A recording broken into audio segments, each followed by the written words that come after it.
So today I'm going to talk about online security, both like how to stay secure, but also kind of how to stay private, because it's hard to pull the two apart. We're going to go over some topics that help you both stay secure and anonymous all in one. And we'll talk about like why it's important and who's trying to look at stuff and why they might be looking at that and how they make money on it. So starting off, who's trying to look at your stuff at a high level? Governments, not just ours, but like Chinese government, the UK, they all monitor traffic that flows through their country. And we are no different. They implement things like backdoors and computer systems where they can get in and look around at, when I say border crossings, that means, you know, they're like internet cables that go under the ocean and across borders, and they install little stations so that they can monitor the cables themselves and what's passing across it. You know, governments hack too. You might see things in the news where it's like, oh, the Chinese hacked this or that, or stole secrets from this company. Interception, so like satellite, cell phone, and other signals transmitted wirelessly, they'll intercept and monitor those as well. You know, in some countries it's to quiet dissent or monitor journalists, and in other countries they do it because they can. And they'll seize data from companies. So sometimes they'll go and say, you know what, Amazon, we want this and that, and you can't do anything about it.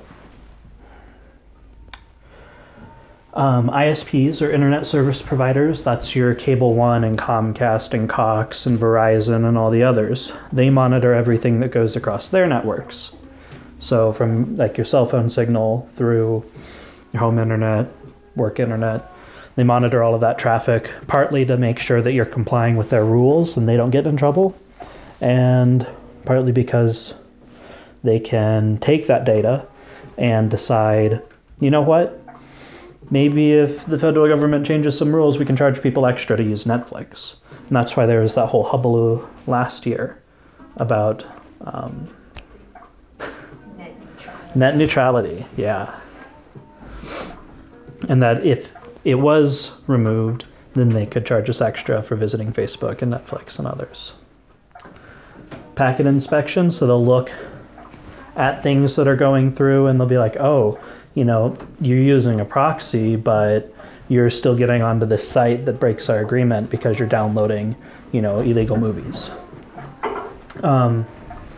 They do it via routing, so just as it goes from like your house to the local Cable One center to the Phoenix Cable One center, and as it goes out from there.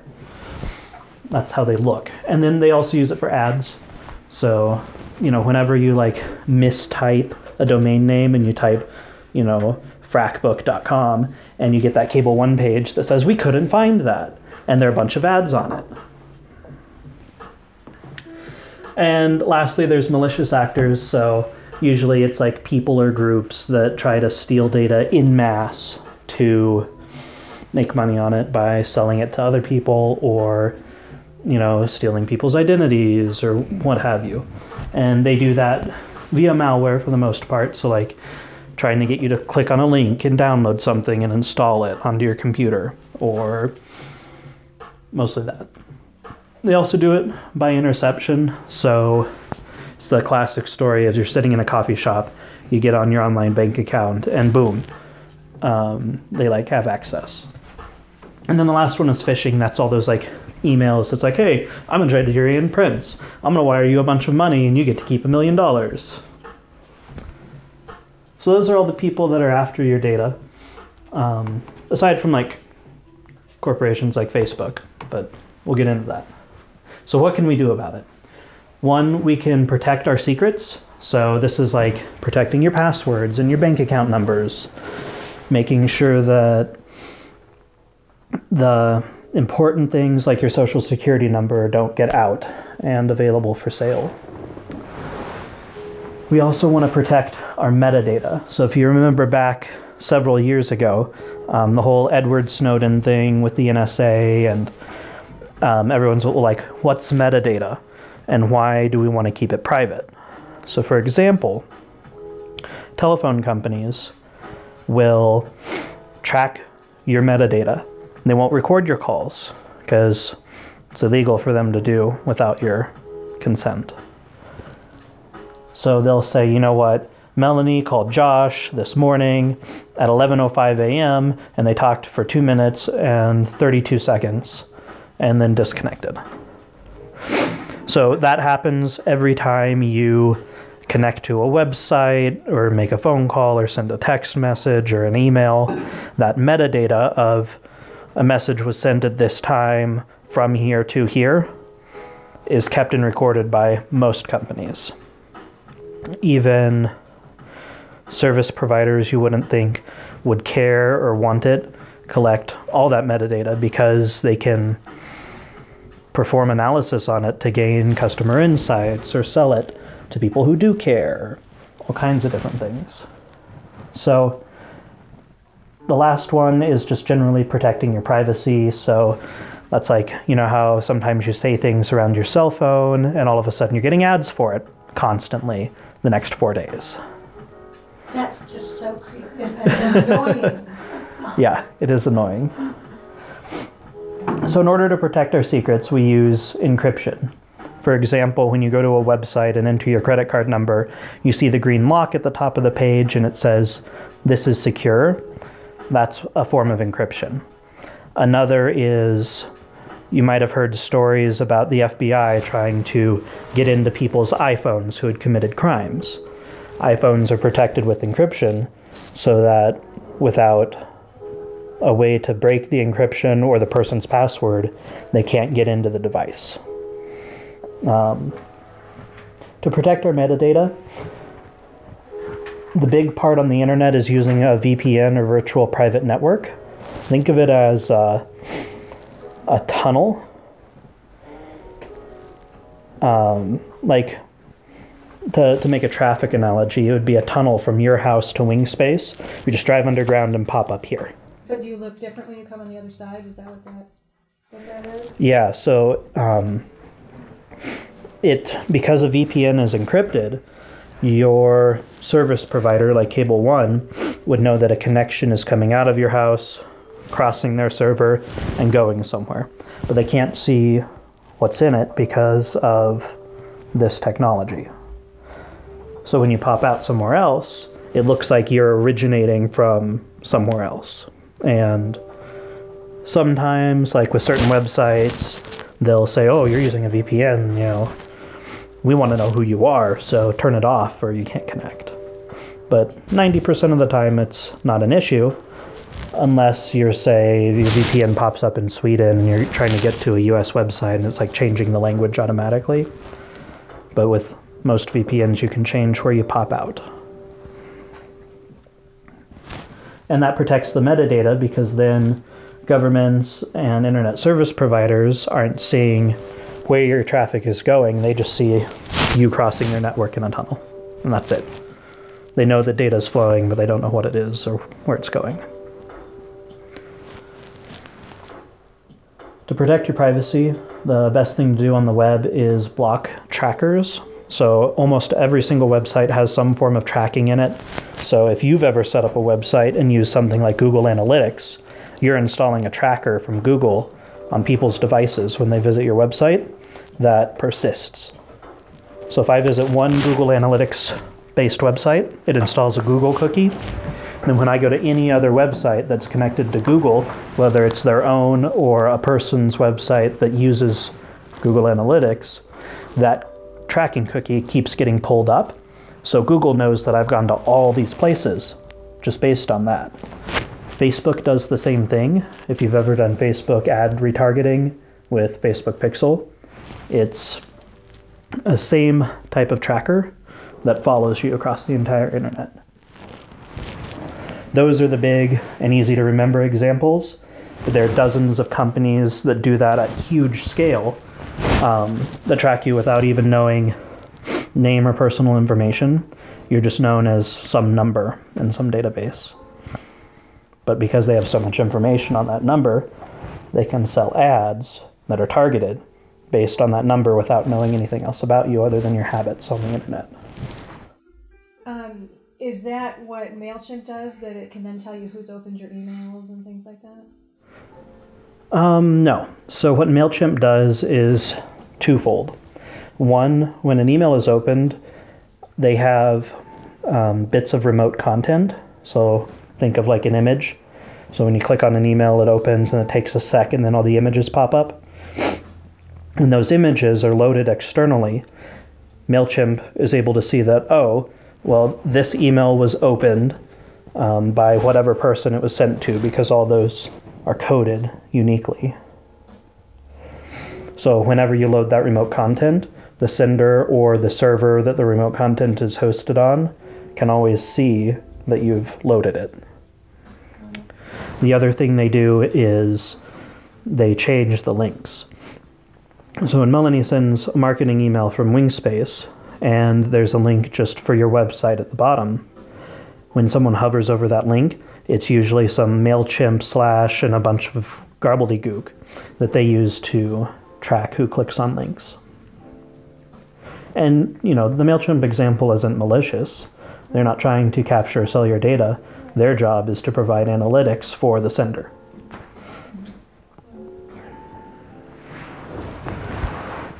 So that's kind of like the high-level overview. And then the rest of the time I'll talk about implementation. All right, so the specific things you can do. I'll go over, and these slides are online, so you'll have links and everything that you can go back to if you want to do any one of these. In total, it'll cost you less than $20 a month, and most of them are free anyway. I use everything that I'm about to show you and more on my own computer and cell phone. And it'll take about an hour for you to set up. Aside from like hard tasks, like if you're going to use a password manager and all your passwords are in different places, it might take you a long time to pull them all together and enter them in. But that's data entry, not just installing the program.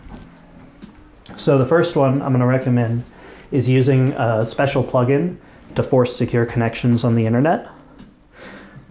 Most websites are secure nowadays, and every time you enter a credit card number or other sensitive information, the websites automatically secure it, because the credit card companies would revoke their permissions the nanosecond that there's even the tiniest risk of a card number being exposed, which is good for us. I'm also going to recommend using a secure email provider. Google insists that they don't read your emails, and if you had a Gmail account before, I think it was like 2012 or something, they used to read the emails, but then they said they stopped. But you can't prove it, and they read everything else you do, so why should you trust them there? And then you also want to be using a password manager. These are to protect your secrets, because a lot of us send sensitive information in email, and we all have passwords. So the next one to protect your metadata is the virtual private network that I already talked about. And the last is I'll suggest several plugins that block trackers and cookies. It won't reduce the number of ads you see, but it will reduce how creepily targeted they are. So, implementation. The first one is that secure connections. So whenever you go to a website, it's loaded using a protocol called hypertext transfer. And there are two versions of it. The original version that's been around since the 70s, and a secure version that's been around for several decades. In the last 3 years, Google and other, big web companies, they decided that they were going to downrank sites that didn't use a secure connection by default. So now, over the last 3 or 4 years, you've seen almost all websites switch to using a secure connection by default, but some don't, and that's why I recommend installing this plugin, because maybe it's secure just when you send your credit card number, but if it's insecure with the rest of the website, they can see your interactions. So if you say, fill out a form to sign up for someone's email list, and that form submission isn't secure, That means your raw email is being sent over the internet and someone could intercept it and send you spam. There's a free browser plugin. A browser plugin is like a little bit of software that adds extra functionality. So if you're using Firefox, Google Chrome, Safari, Microsoft Edge, all of those accept plugins. And this one's available for all of them. It's called HTTPS Everywhere. Everything in pink, by the way, is a link. So you can go view these slides afterwards and click on the links. That plugin will enforce a secure connection on every single site you visit, and it works on your computer and your phone. Next is better email. So Gmail, Yahoo, Outlook, and others do not protect your privacy. They love knowing where you're sending email, who you're receiving email from, so on and so forth. So I recommend people look at Proton Mail or other secure mail services. I use Proton Mail myself because you create a special password that encrypts your email and contacts. So even if a request was sent to this company, which is based in Switzerland, so they're very because they're not part of the EU and they're not like a super close ally with the US, they aren't necessarily going to send information back unless they have to. And even if they have to, because your email and contacts are encrypted, all they're going to get is a bunch of useless stuff. The only thing that Proton Mail keeps is if you pay for a premium mailbox, they'll keep your payment information, your name, and your login credentials. So you'll have like a username and password, and then you'll have a separate password that encrypts your everything else that they don't know, so they can't give it out.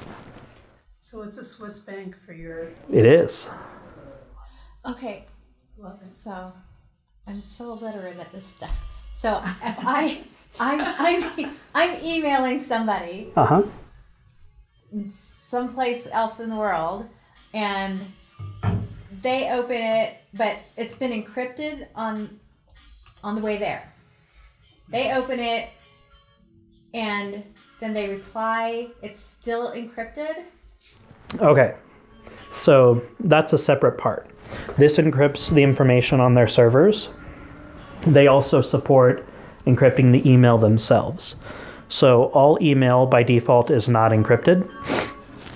So when you send an email to me, if someone intercepted it, they would see the full content of the email, which is why people say, don't email passwords and don't email credit card numbers and other things, because it can be intercepted. Proton Mail supports seamless encryption, meaning if you had a Proton Mail account and I had a Proton Mail account, and we sent messages to each other, they would be encrypted by default and we wouldn't see any of that process. It also supports the #1 standard encryption protocol. So if you're using a third-party email service with an encryption plugin, it would also be seamless, as long as we shared each other's public encryption keys. I don't want to get too in the weeds there, but let's say I have a Proton Mail account and I'm sending it to your Gmail. I could send it encrypted, but you would need a password that we've shared elsewhere to open it. So if I was like, Melanie, the password for all my emails is Wingspace, we could send encrypted emails and you could view and reply to them securely. Proton Mail also has a feature where other people can send you anonymous encrypted messages without having to have a Proton Mail account or anything else, which is nice. The free I used for years, and it was really nice. They have an app for your phone. It's not as pretty as Gmail, but it has all the features you'd need. It'll import extra accounts. You can use it with a custom domain name. So if you wanted to get a Proton Mail account and move your wingspace.biz there, you could. Their premium plans add extra storage and the feature to do custom domains and have extra email addresses. But that's it. Okay. So it's well worth looking into, but I know it can be a huge hassle to switch email accounts. So The next one you can do to protect your secrets is use a password manager. So this is a piece of software that you use a single password to log into, and it keeps all of your other login informations. It will generate passwords for you when you go to a website and create a new account, and make them super secure. So for example, my password was Oregon MLH12. It's not a secure password because it uses things that might have meaning to me or can be found in a dictionary and some numbers, and it's relatively short. A true strong password would have, say, 20 to 30 characters that are completely random, use lowercase, uppercase, numbers, and special characters. Nobody can remember those, but that's the point of a password manager. So you can use super secure passwords and not have to remember them all the time. The one I recommend is called Bitwarden. It works on everything. The technology itself is open source, meaning if you wanted to go look at Bitwarden's code and see exactly how it works, you could. It's also been audited by third parties, and I actually read the audit paper for it. And they've implemented fixes for everything, and their holes in the audit were pretty minor. It Android, iOS, Windows, Mac, Linux, it does it all. And it also has a web view. So you can go to a website on, say, a library computer and log in and pull up all your passwords there. There are a lot of others. Sorry, I use LastPass. Do you have LastPass is good. recommendation? It's okay. Yeah, so LastPass, 1Password, Remember, as in Remember Bear, and Bitwarden are my top 4. There's also another one called KeePass that's open source and has been audited, but I just don't like it in terms of user experience. And I recommend Bitwarden because it has the best free level. But if you're looking for something that's maybe a bit easier to use and you're willing to pay for it, LastPass and 1Password are probably the best for you then. I think they're $2 or $3 a month, so it's slightly more than Bitwarden at $1 a month. But it's well worth it. No matter which one you get, they all generate secure passwords and sync it between devices. So I have it installed on here and on my phone, and I have them all with me whenever I need them. It does take time to switch, though. Let's say you have a physical book that you wrote all your passwords in. You'll want to, type them all in and then destroy the book in a secure way, like burn it. If your passwords are saved in, say, a browser, like Google or Firefox, they both allow you to export all your passwords, and all the password managers are set up to import those files without you having to do anything to the files. But yeah. Oh, and I put 2FA. So if you're not familiar with it, two-factor authentication is like when you log into your bank and they send a code to your cell phone that you have to enter. It's that extra step. That means if your password is compromised, a hacker wouldn't have access to your cell phone to get that code that they texted you, which is why they do it. It's also important to protect your phone so someone can't call up Sprint, be like, oh yes, my name is Josh and I need you to transfer the phone number to this phone, so they can get those codes.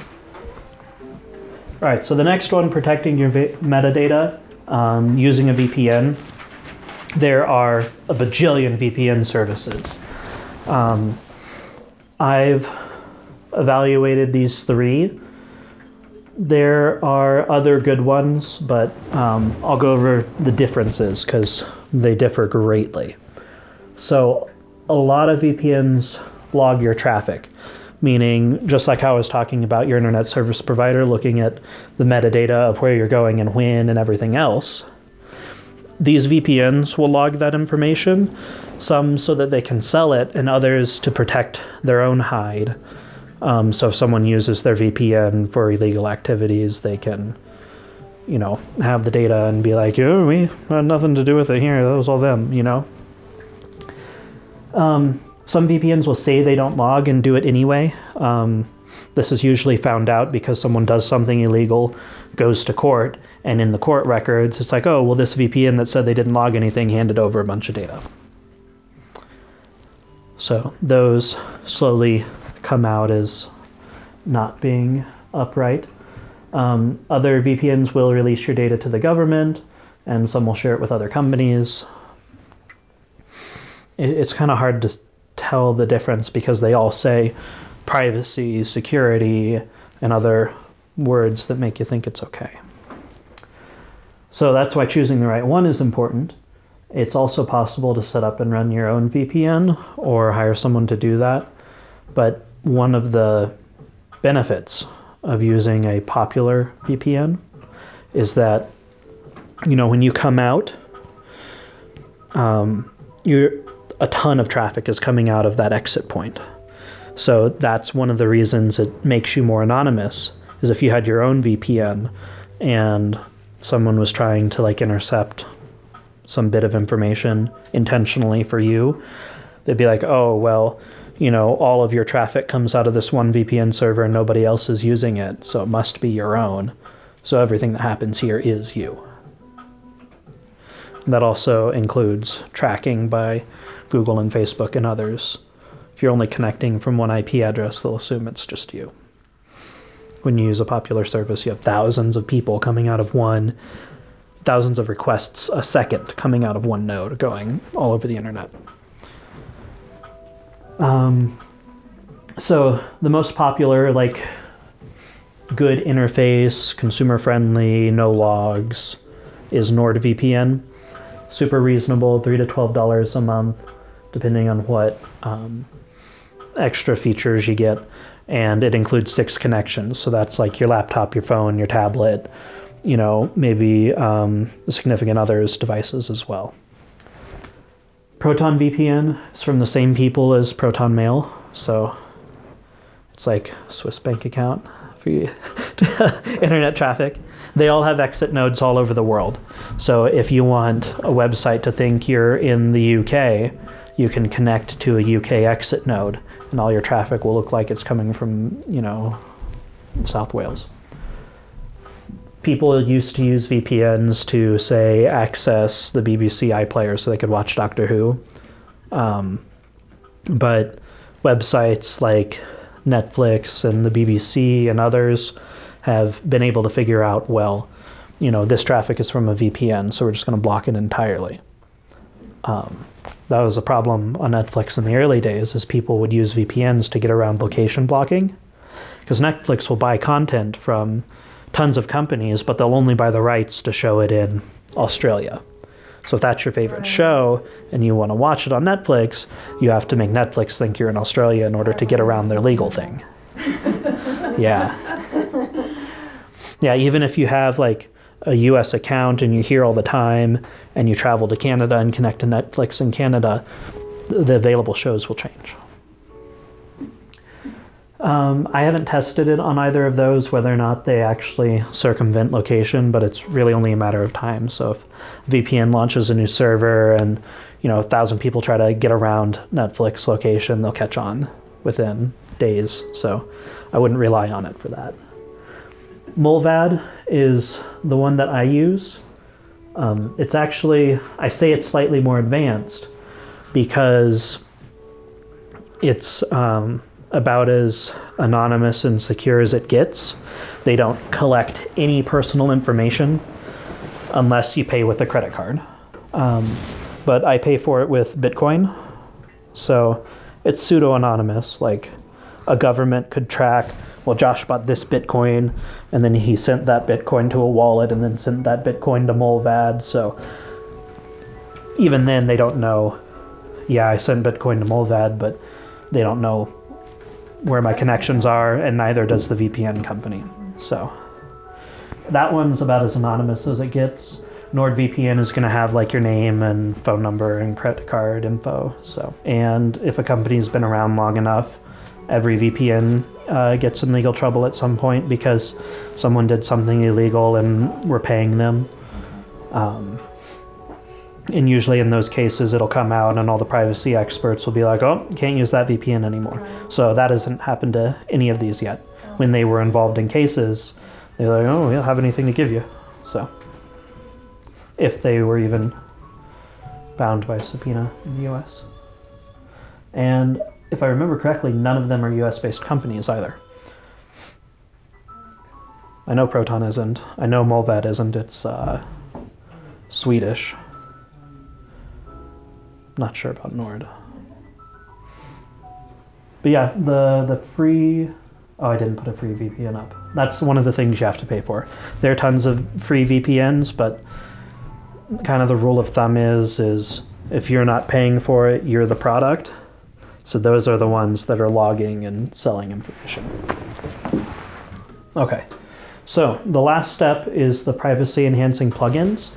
All of these are available for all web browsers like Firefox and Chrome and Safari. The first one is cookie auto delete.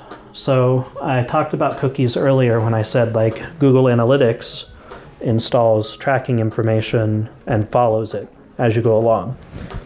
All a cookie is a little bit of information saved in your web browser that websites can pull from. So for example, when you log into Facebook and you stay logged in for the next week, it's because when you go to refresh the Facebook page, it's like, hey, do you have a cookie saying you've been logged in? Your browser will say yes, and then they'll send you the latest posts or whatever without making you type your username and password again. So what cookie auto delete does is it removes old and unused cookies from tabs that have been closed while keeping stuff like Facebook and Google so that you're not logged out automatically all the time. It has built-in lists to remove add cookies and other things, and it just does what it's supposed to. The code is open source, so we know it's not trying to do anything silly. uBlock Origin or AdBlock Plus. AdBlock Plus is like a super well-known, millions and millions of people use it all the time. uBlock Origin's basically the same thing, but it's designed not to use as many resources, because if you think about it and you go to like an online forum or something because you're trying to find an answer to some weird question that you typed into Google, and it's just like ads on the top and ads on the sides and ads in the middle of the content.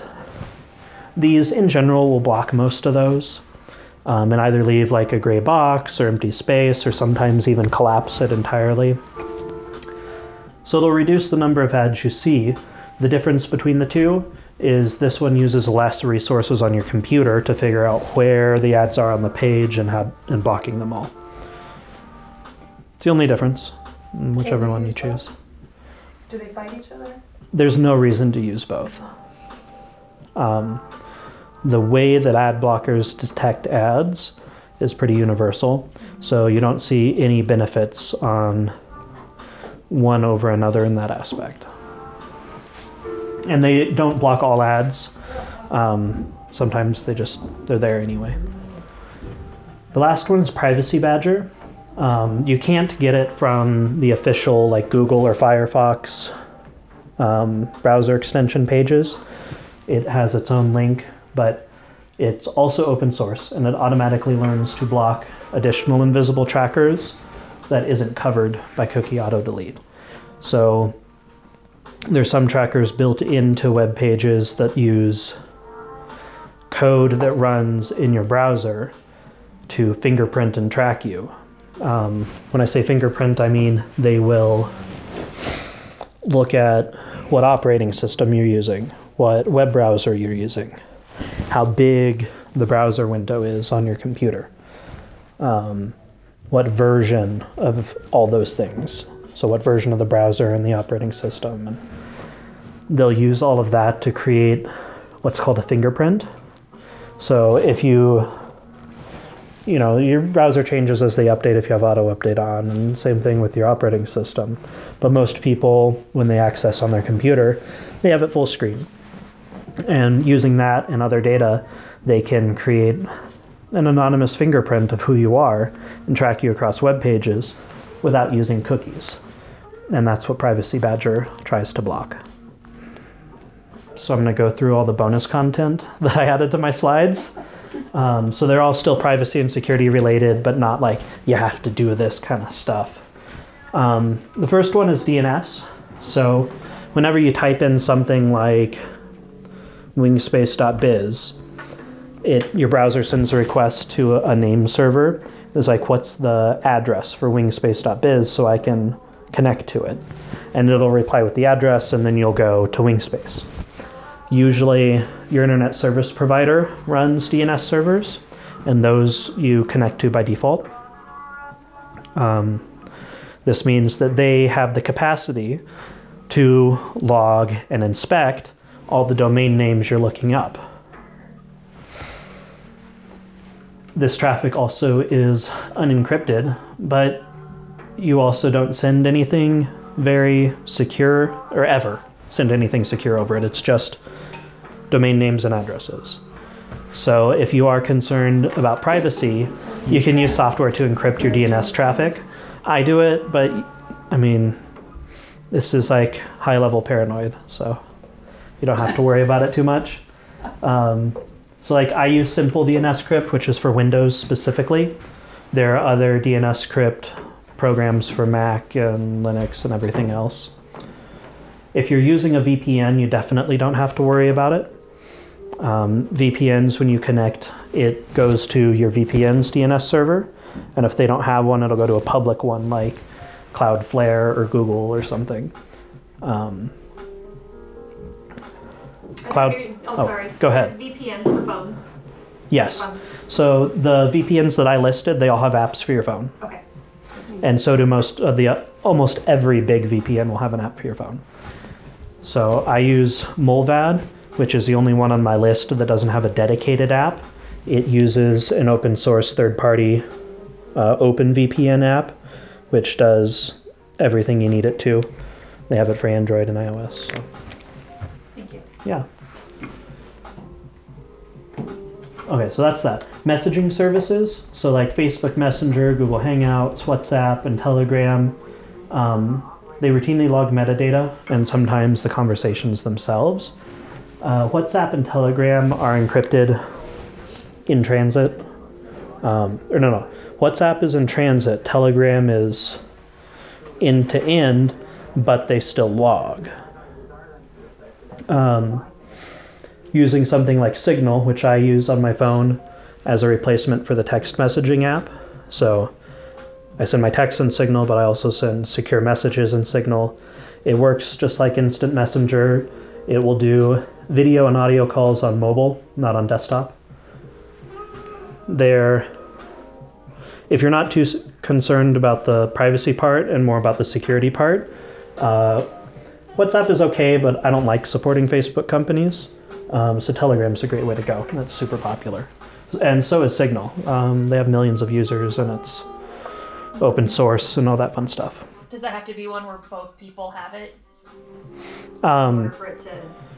So like for Signal, when I use it to replace my text message app, it will send normal text messages to phone numbers.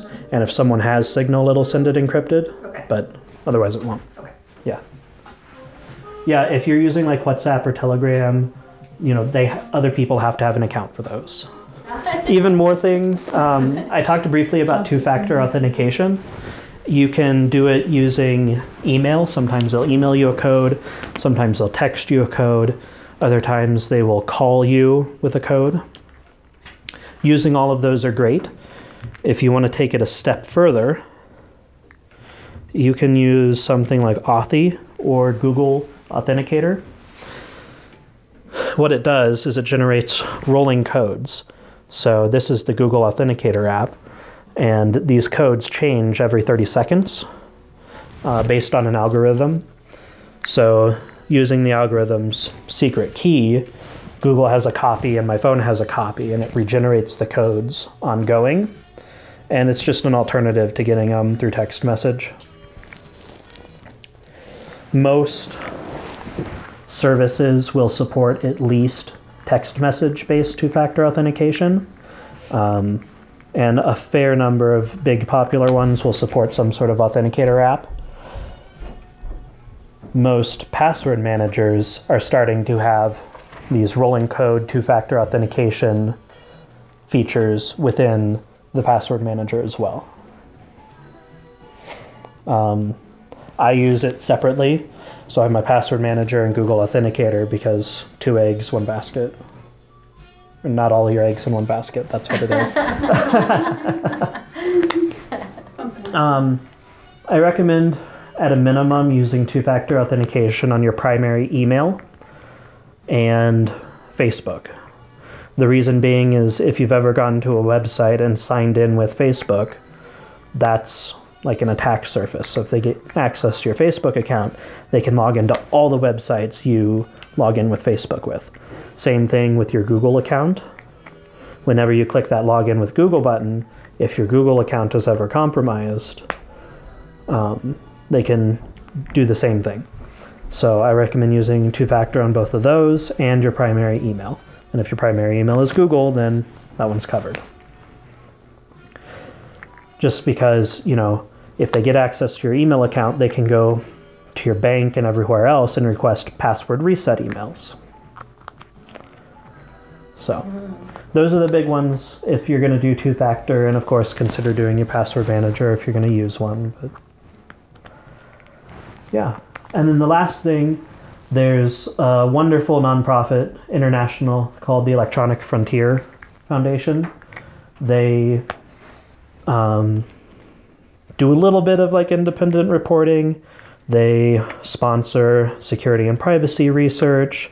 They create tons of free open source services like Privacy Badger. They have a free private email service. It's ugly, but it works. And a bunch of other stuff. And whenever things come around, like with Edward Snowden and the NSA, or with net neutrality, they backed the biggest petitions that were sent. They got people to call their congresspeople. They do a lot of good work in this area, and they're nonpartisan.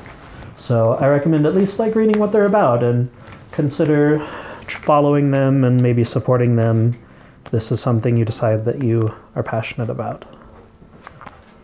And they also have a lot of articles on everything in this area.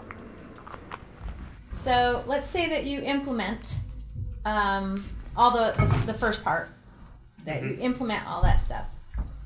How will that look different as you function through your day using technology? What will the user's experience be different? How will it be different? Sure. Best way I can answer that is to show you on my computer what's different for me. Okay. So, like day to day on my computer, I have now in my taskbar, you know, a thing for my VPN that says, you know, I'm connected. Do I need to switch location or disconnect from my VPN because a website stopped working? That's something I now have to deal with. And because I paid in Bitcoin, I have to keep track of how much time I have left on my account. They won't delete my account, it'll just stop working.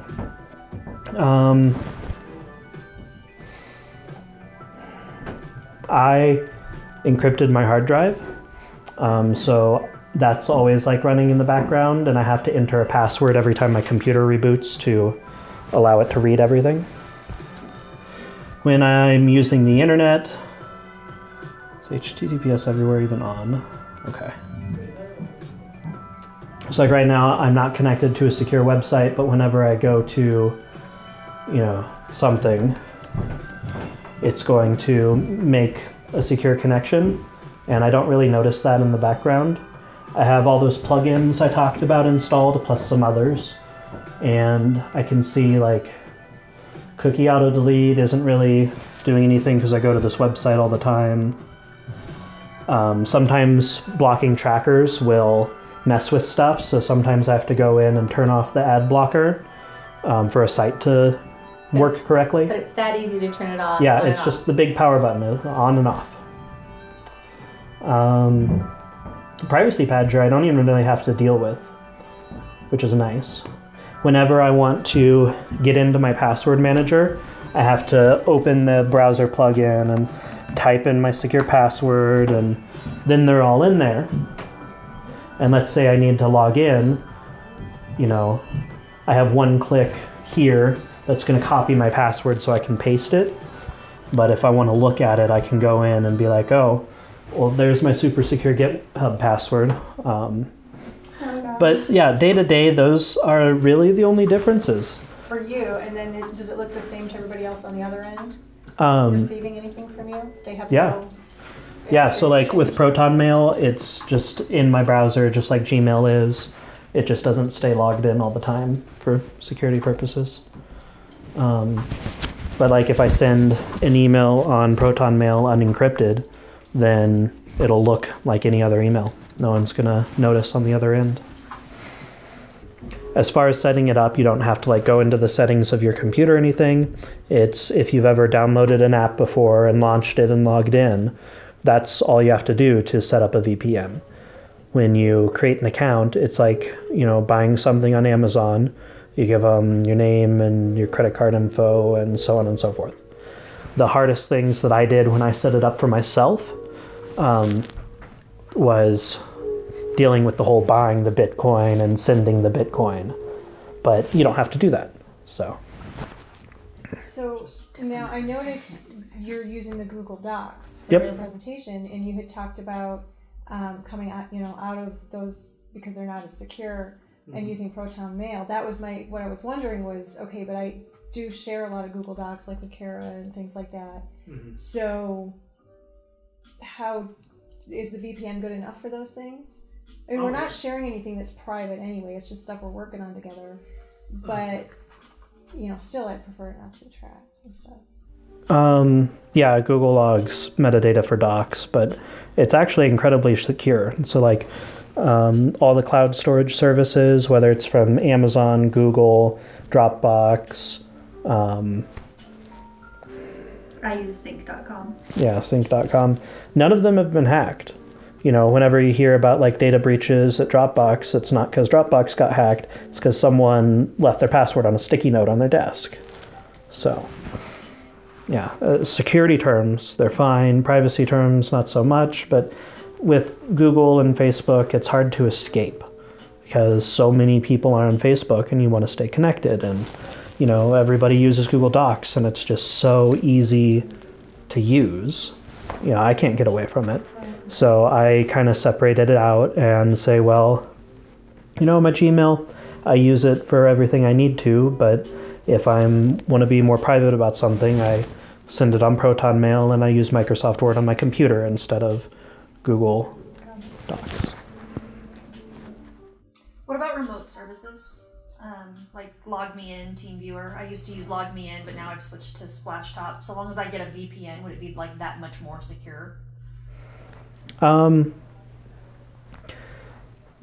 Actually, well, yeah. So the traffic would essentially hit the VPN server and then go back to your other device. Okay. And yeah, you know, TeamViewer is great. Okay. So, and most operating systems support some sort of remote desktop protocol. There's even like the generic RDP connections that you can make securely using free software. So. Okay, cool. Anything else? Thank you. All right, thank you. If you want to get the slides, you can go here, and the slides are available for you to click through and get the links and everything else. Thank you, Josh. You're welcome.